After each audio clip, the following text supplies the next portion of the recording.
Намайг Мөнх хоёр гэдэг Мөнх соёлын бундрах компанийн инженерийн ажилтай.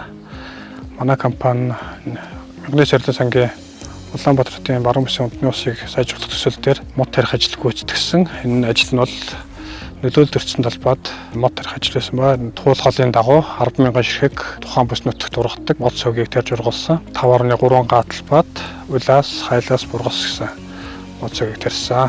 Хаана ямар мод тарих үед нь амьдрах орчных нь өсөлтөө шалтгааж одоо тэнд ямар мод ургах чинь гэдгээр тэр зүйлийн модыг тариул цаашаа амьдрах чадвар өндөртэй байдаг. Туулгын дагуу бол дандаа улаас, бургас, хайлаас гэсэн модд ургадаг болохоор энэ гурван зүйлийг сонгосон. Тарьсан модын амьдралтын бол 80 орчим хувьтай байгаа ба услахын арчилгааг 14 хоногт нэг удаа хийдэг ба ашиглаж байгаа ус нь бол модгийн чавхалтаас гарч байгаа ус болон туулгын салаанд уснаас авч услахыг хийдэг. Малаас хамгаалах зорилгоор 5.3 гадал байх хашаалж мод тарьсан боловч малаас хамгаалж байгаа хэдий ч байгалийн зэрлэг амтан болох буугаал их хашааг давж орж мод ургамлыг хийдсүүдч гэмтээж байгаа. Түүнээс шалтгаалan бас амьдралтын нэлээд буурсан байгаа. Тэр бүгдийг бол нөхөж тариад тэгрээнийхээ дагуу хүлээлгэж өгöd туснаа.